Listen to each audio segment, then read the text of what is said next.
Hollywood, late 1960s. A television studio freezes, not on cue. The camera is live. The lights are locked. The orchestra waits, bows hovering just above the strings. Everything is ready for a clean, forgettable segment. Then it happens. An actor loses control. A line lands wrong. The director shouts. An assistant runs for the phone. And a producer whispers the one word that can end a career in real time. Shutdown. This isn't a delay. It's hundreds of thousands of dollars burning by the second. A live broadcast bleeding out. A contract that can be torn up before the night is over. No one looks at the director. No one looks at the producers. They all look in one direction. Dean Martin stands there, silent. No gestures, no authority on paper, no obligation to fix what isn't his. In the next few minutes, he will do something no one asked him to do. Something that breaks every rule of television production. Something that shifts the blame, the risk, and the outcome onto himself. And the chaos will survive. Not because the show was saved, but because someone chose responsibility over safety. On camera, in real time. What happens next doesn't become legendary for the reason people think. Let us know where you're watching from, and we hope you enjoy the story. The studio looked calm only to someone who didn't know television. Cold white lights hung low over the set, flattening every color, bleaching faces into something careful and unreal. Cables lay taped to the floor like veins, pulsing with quiet urgency. The audience had already settled, their murmurs fading into that expectant hush producers loved. The sound that meant control. On paper, tonight's segment was easy. A familiar guest, light conversation, a clean transition into music. Nothing that could go wrong. Dean stood just off his mark, jacket unbuttoned, hands loose at his sides. He had learned long ago that tension showed first in the shoulders. Around him, the crew moved fast but avoided eye contact. Each person focused on a narrow task, afraid that looking up might make them responsible for more than they could handle. This was the height of his television run. Ratings were strong, advertisers were happy, the machine was humming. Then the guest spoke. It wasn't loud, it wasn't dramatic. That was the problem. The line landed half a second too late, carrying a weight that didn't belong in a variety show. The smile that followed came out wrong, tight, defensive. The audience didn't laugh. A camera drifted closer on instinct, sensing conflict the way it always did. In the control room, a producer straightened in his chair. The guest kept talking. Not off-script in the playful way executives tolerated, but sideways. Emotion bleeding through words that should have been harmless. A personal edge surfaced, sharp enough to cut the rhythm of the room. Dean felt it immediately. Years on stage had taught him the difference between a missed beat and a broken one. "Cut," the director said into his headset. Only one camera heard it. Another kept rolling. Red light, steady, unforgiving.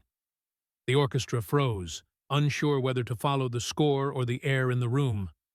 The laughter cue never came. Silence stretched, thick and dangerous, the kind that television hated most. Somewhere behind Dean, a stagehand whispered a curse. An assistant hurried in from the wings, face pale. He leaned in just enough to be heard. "We can't stop. The airtime's paid for. If this collapses, it's live damage." From the control room, a producer caught Dean's eye through the glass. He didn't gesture. He didn't need to. The message was old and clear. Fix it. Dean glanced at the guest, saw the shake in his hands, the way his jaw locked, like he'd already gone too far and didn't know how to come back. This wasn't rebellion. It was loss of control.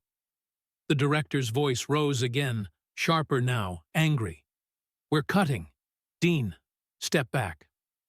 Dean didn't move. He wasn't in charge of the cameras. He didn't own the studio. Contractually, he wasn't even the most powerful man in the room. But everyone was looking at him anyway.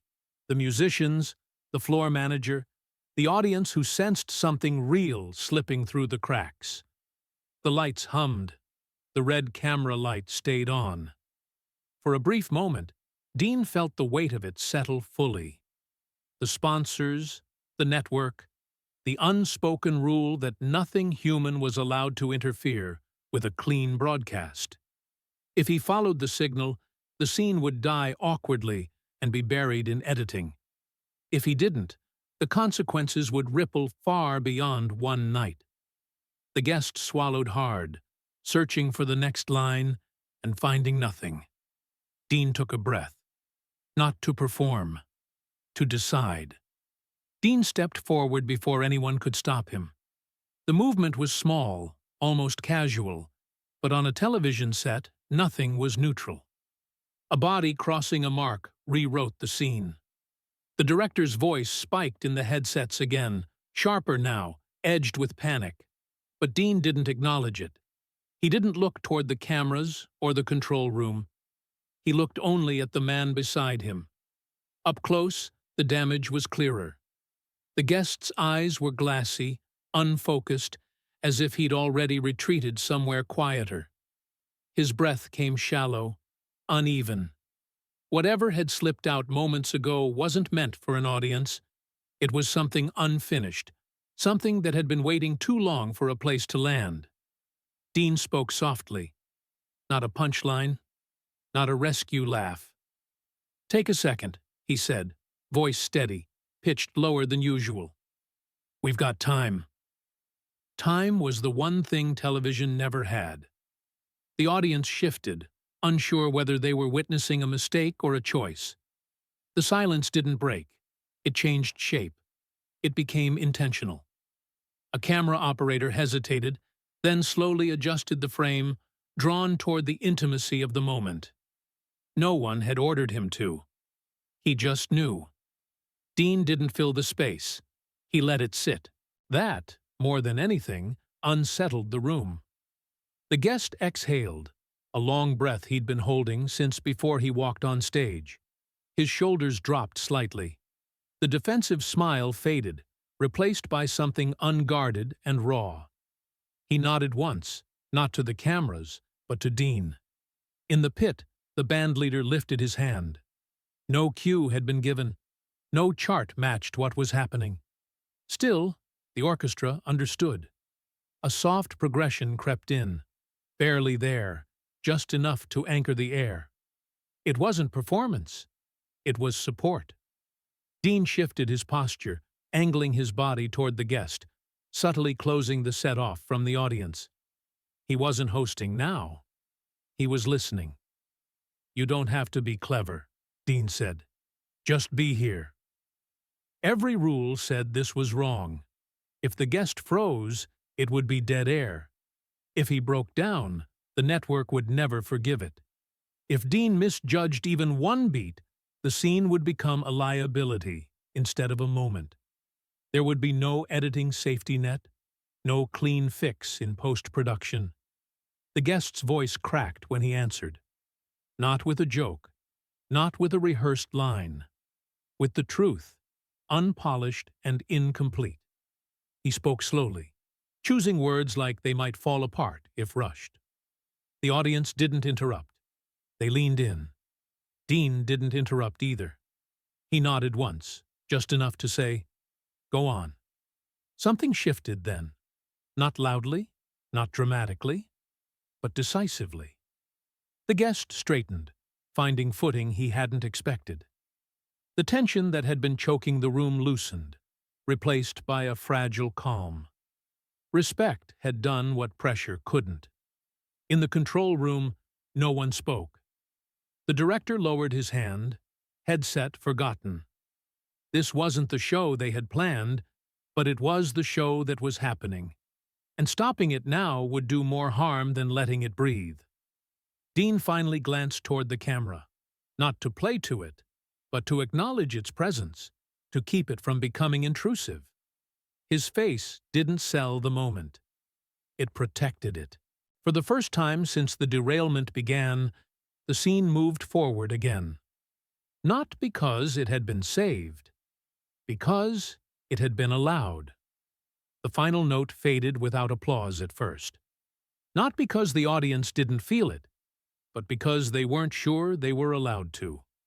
Television had trained them to respond on cue, and no one had told them what this moment was supposed to be. When the clapping finally came, it was uneven, hesitant, then sincere. The red light blinked off. Someone in the control room exhaled loud enough to be heard through the glass. "Clear," the director said, his voice tight, professional, already moving on. On paper, the segment was finished. The clock had been respected. No sponsor mentions were missed. The broadcast survived.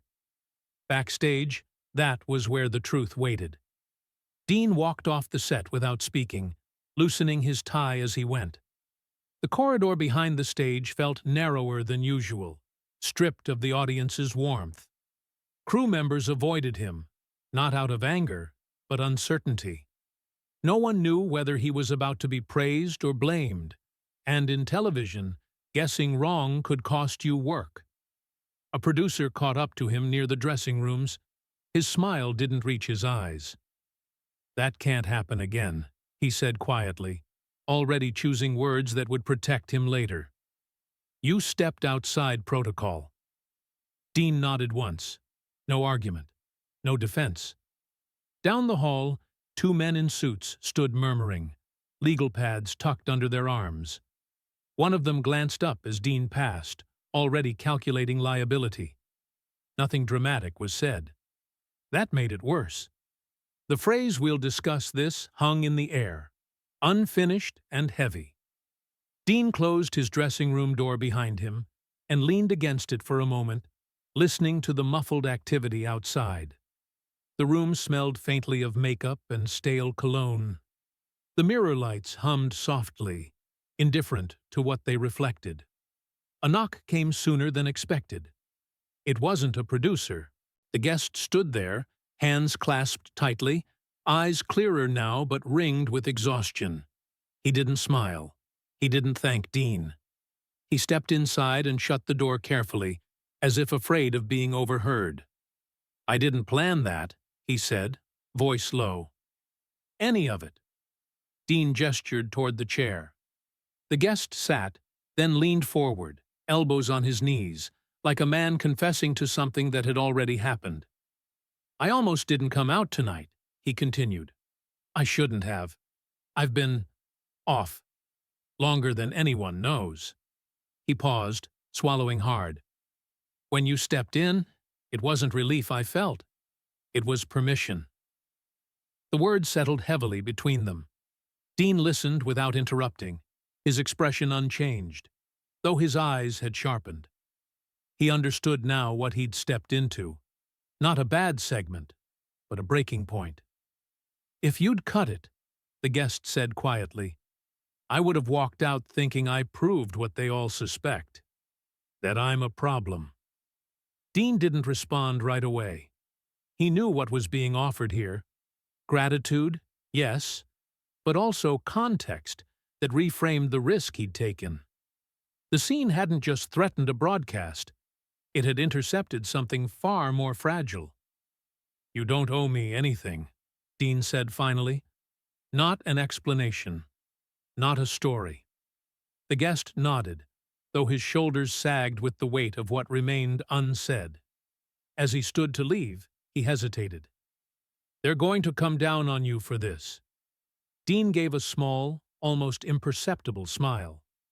"They already are." When the door closed again, the room felt quieter than before. Dean sat alone, staring at his reflection, fully aware that the show had been saved, but that his standing inside the system had shifted. Some victories didn't announce their cost immediately.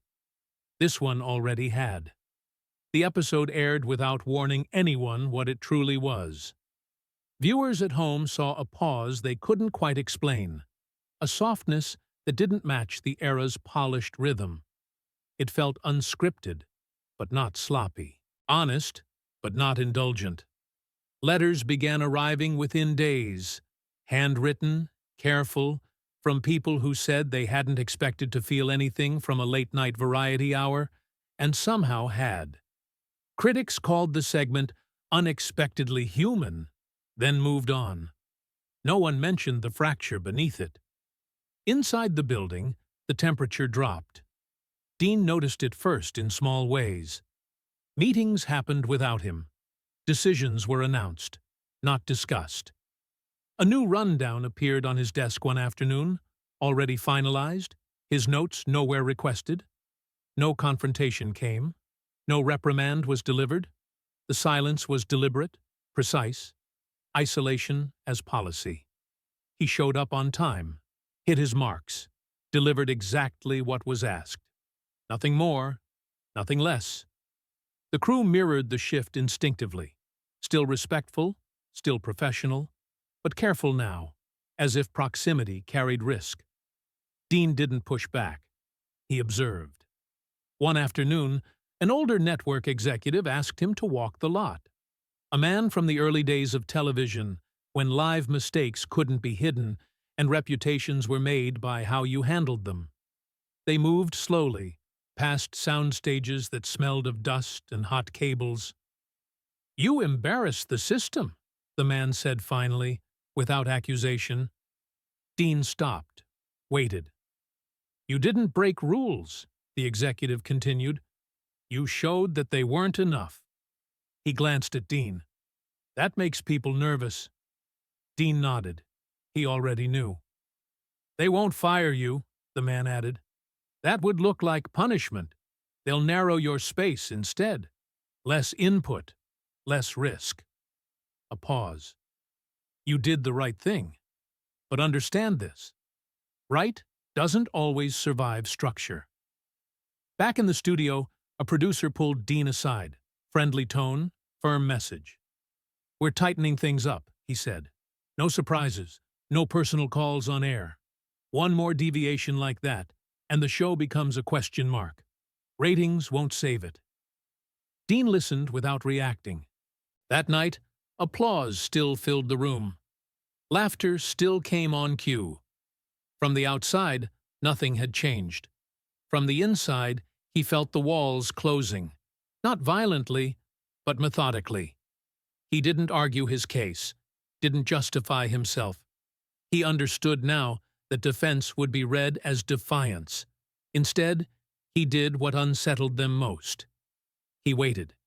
He watched who stopped speaking freely, who avoided his eye, who still met it without hesitation. The pressure wasn't loud, but it was constant, designed to correct behavior without leaving fingerprints. Dean had lived long enough to recognize the tactic. As the next episode loomed, he stood alone on the edge of the set, listening to the orchestra warm up, aware that his future on this stage was no longer tied to performance, but to compliance. And he had not yet decided which part of himself he was willing to lose. The request came quietly, through a mutual assistant who sounded unsure even while delivering it. "He'd like to speak with you," she said. "Privately. Off the lot." Dean didn't answer right away. He understood the risk of being seen, of creating a second moment when the first one was still being dissected behind closed doors. After a pause, he agreed, on one condition: no studio, no witnesses. They met late, long after the bar's dinner crowd had thinned out. The place sat just far enough from the strip to avoid attention, lit in amber tones that softened faces and blurred edges. Dean arrived first, choosing a booth near the back, his coat still on. He didn't order. When the guest walked in, he looked different. Lighter, but not relieved. Someone who had crossed a line and hadn't yet learned how to stand on the other side of it. He slid into the seat opposite Dean and set his hands flat on the table, as if to steady himself. "I didn't thank you," he said. Dean shook his head once. You don't need to. The guest studied him for a moment, then looked away. That night, it wasn't just nerves. I've been unraveling for a while. Medications, bad decisions, things stacking up. His voice stayed level, but the effort showed. When the scene slipped, it felt like exposure. Like everyone would finally see what I couldn't hold together anymore. Dean listened, unmoving. I was close, the man continued, lowering his voice. Not to embarrassment, to ending things. Not that night, but soon. He swallowed. If you had stepped back when they told you to, I would have walked off thinking the world was right to shut me down. The words landed without drama. That made them heavier. Dean didn't reach for reassurance. He didn't interrupt. He allowed the silence to do its work. You didn't fix me, the guest said, but you treated me like I wasn't a liability. No one's done that in a long time. The bartender passed without stopping. The room hummed with low conversation, oblivious. I want to tell people, the guest added. Not the whole thing, just enough. Let them know what you did. Dean looked up then, meeting his eyes fully. No. The firmness surprised the man. That moment doesn't belong to the public, Dean said. And it doesn't belong to me. If it helped you, let it end there. The guest nodded slowly, understanding the refusal wasn't dismissal. It was protection. They sat for another minute, neither speaking. Finally, the guest stood. I don't know how this plays out for you, he said, but for what it's worth, I'm still here because you didn't follow instructions. Dean offered a small, tired smile. Then it was worth it. After he left, Dean remained alone in the booth. The weight hadn't lifted, but it had clarified. Whatever the cost would be, it was no longer abstract. He finished the night without ceremony, stepping back into the dark, knowing the right choice rarely announces when the bill comes due. But it always does. The meeting was scheduled like a courtesy. Late afternoon. Neutral room. Coffee already poured. No raised voices expected. Dean recognized the setup immediately. This was where decisions were presented as mutual, even when they weren't. Two producers sat across from him, contracts neatly stacked, legal language softened by practiced smiles. They spoke carefully, in phrases designed to sound protective rather than corrective. The show's evolving, one of them said. Standards are tightening. Consistency matters more than ever. Dean listened without comment. They continued. Improvisation would be limited. Musical cues locked. Guest interactions pre-cleared. Control centralized. All of it framed as safeguarding the brand. None of it negotiable. Then came the choice. The contract would be renewed, if he agreed fully. If not, there would be no dramatic fallout. Just a quiet ending. A thank you. A shift in programming priorities. Dean asked for the night. They hesitated, then nodded. Confidence like theirs could afford patience. That evening, Dean didn't go home right away. He drove without destination, letting the city thin out around him. He stopped at a payphone and made a few calls, not to executives, not to agents, to people the industry had long forgotten. A musician whose career he'd steadied after a bad year. A writer he'd kept working when others walked away. No speeches followed, just one consistent reply. Don't let them sand you down.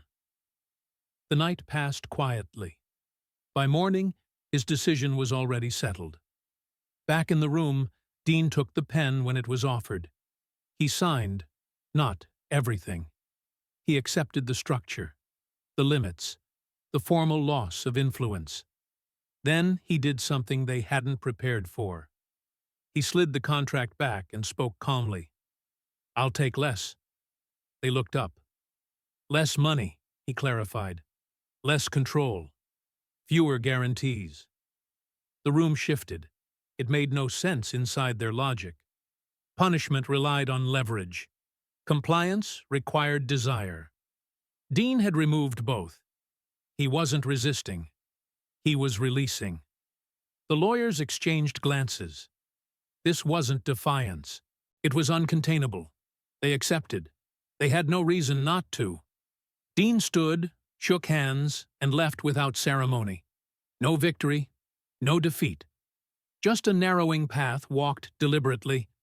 Outside, the studio buzzed on as always. Schedules adjusted, plans recalibrated, the system recovered. Dean didn't look back. He had learned something essential.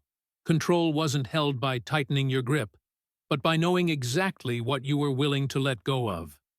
And he had just let go of enough to remain himself. Time did what it always did. Softened edges without erasing facts.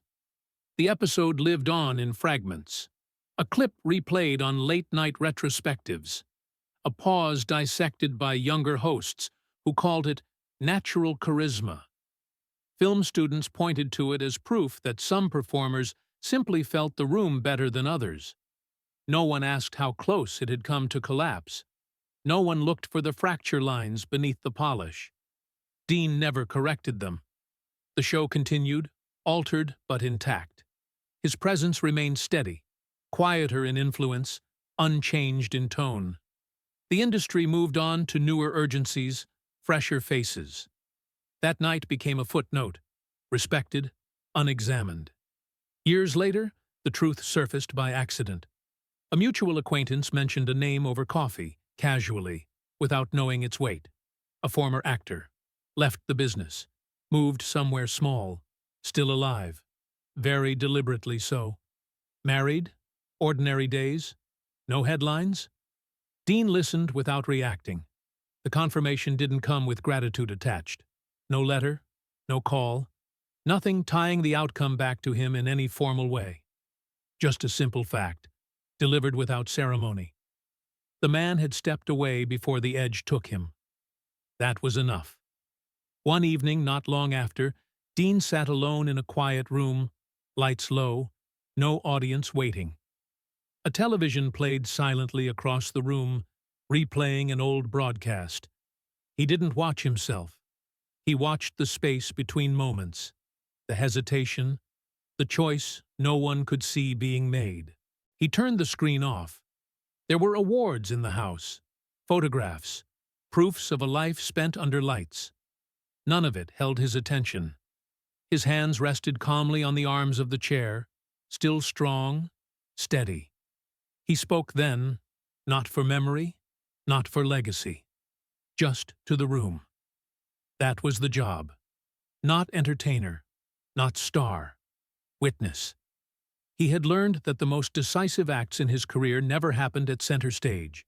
They happened in pauses, in refusals, in moments where applause was neither expected nor earned. Outside, the world continued, unaware, unchanged. Dean remained where he was for a long while, content with the knowledge that the truest measure of his work would never be replayed, never explained, never fully known. And that, somehow, made it complete.